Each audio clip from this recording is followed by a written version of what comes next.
Assalamualaikum. Waalaikumsalam warahmatullahi wabarakatuh. Monggo.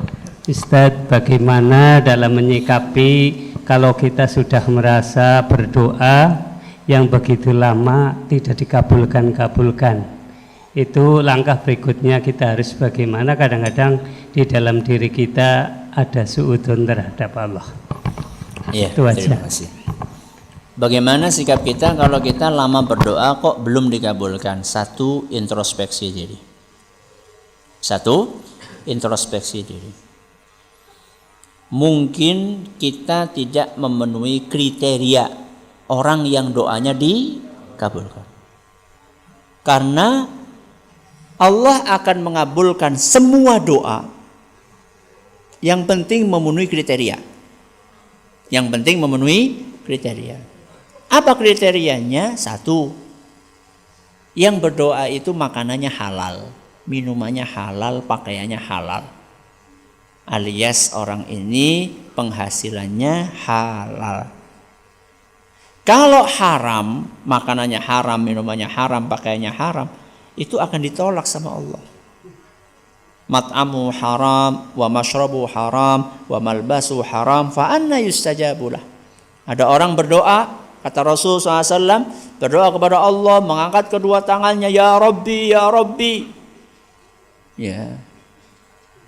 Duduk bersimpuh di hadapan Allah, menghibah kepada Allah, tapi ternyata mat'amu haram, makanannya haram, minumannya haram, pakaiannya haram, fa anna yustajabulah.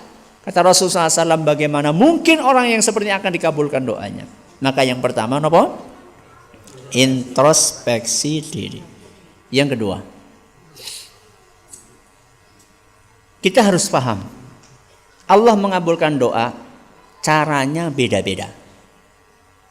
Allah mengabulkan doa caranya beda-beda. Semua dikabulkan, cuman caranya beda-beda. Cara gimana Ustaz?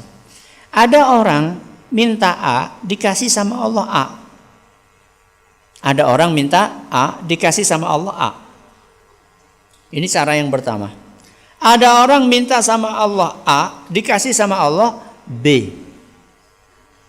Karena Allah tahu lebih baik buat dia dikasih B. Contoh, ada mahasiswa atau bukan mahasiswa, calon mahasiswa tamatan SMA, daftar kuliah. Pilihan yang pertama UGM, pilihan yang kedua UI, pilihan yang ketiga ITB, pilihan keempat UNSUD. Ada sebagian orang langsung dikabulkan pilihan pertama. Mana tadi? UGM. Dikabulkan sama Allah.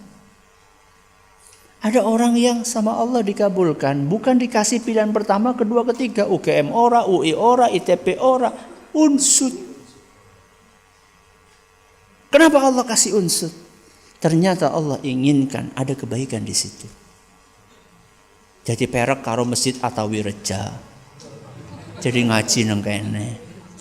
Nang ITB ora ketemu. Ya. Contoh. Ya. Akhirnya jadi kenal sunnah, jadi tahu yang benar mana, yang tidak benar mana.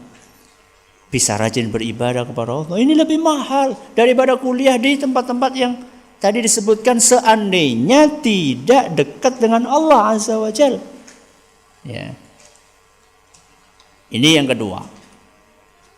Allah akan mengabulkan, tapi caranya berbeda-beda. Maka berhusnudzonlah kepada Allah.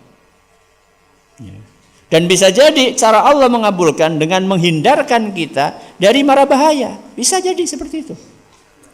Kita minta nih sama Allah, ya Allah, hari ini aku butuh banget duit 100.000. Ya Allah, aku mohon kepadamu, ya Allah, mohon. Ya Allah, mohon kalau bisa sebelum berangkat kantor wis anak. Ya. Minta sama Allah. Ternyata sampai mangkat kantor telat ya orang anak. Menggerutu. Nanti Bali orang anak.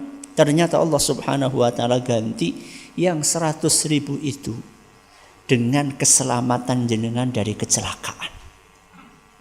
Harusnya tadi kalau jenengan tidak minta kepada Allah rizki tersebut, uang tersebut, jenengan seharusnya kecelakaan, keserempet.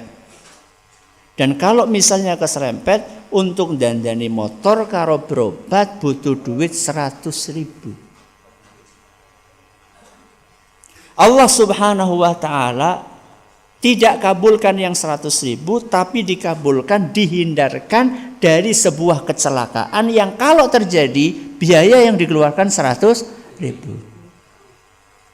Jenengan milih mana? Diwe duit 100.000 kecelakaan terus berobat entong? Apa ora diwe 100.000 terus ora kecelakaan, orang ngentong akan duit 100.000? Milih yang mana? Ora kecelakaan duit 100.000. Itu namanya ngatur Allah. Ya. Kita minta sama Allah, terserah Allah kasih berapa. Ketika kita faham yang kedua ini, Allah akan kasih, tapi caranya beda-beda. Ketika kita faham ini, maka kita tidak suudzon kepada Allah. Apapun yang sudah ikhtiar yang sudah kita lakukan, maka kita yakin Allah memberikan yang terbaik. Yang ketiga, banyak hikmah dibalik belum dikabulkannya doa kita. Banyak hikmah dibalik belum dikabulkannya doa kita. Kita sudah introspeksi diri. Ya Allah Ustaz, saya sudah berusaha, insya Allah halal Ustaz. Saya juga sudah pikir-pikir, kayaknya juga Allah belum kasih gantinya.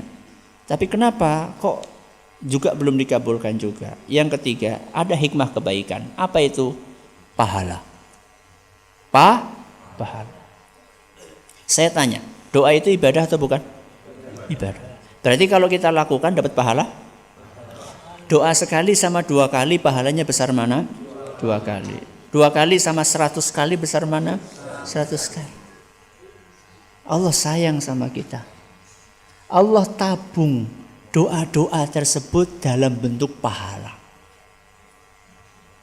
Demi Allah, ketika ibadah yang kita lakukan itu tulus, murni, sesuai tuntunan, tidak akan pernah hilang.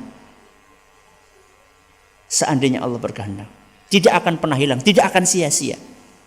Doa-doa yang kita panjatkan belum dikabulkan sama Allah, itu nanti di hari kiamat akan diubah oleh Allah menjadi pahala. Makanya ada sebagian orang yang kaget ketika nanti menghadap kepada Allah di hari kiamat, melihat catatan amalannya. Kidulnya pahalanya akeh temen kangen di. Perasaan dulu saya amalnya nggak sebanyak ini. Ternyata itu adalah tumpukan doa-doa yang belum dikabulkan sama Allah saat kita di dunia, oleh Allah diganti dengan pahala. Menurut jenengan, pahala itu yang Allah tumpuk buat kita nanti, yang Allah simpan buat kita, sama dikabulkannya doa kita di dunia, mahal mana? Pahala lebih mahal demi Allah. Jenengan minta motor, ternyata sampai mati kur duwe sepeda ontel. Padahal dongane 70 tahun. Ya Allah, saya mohon motor. Sampai mati sama Allah nggak dikasih. Doa kita selama 60 tahun itu kalau dikumpulkan, diwujudkan pahala dibandingkan motor, mahal mana? Demi Allah lebih mahal pahala.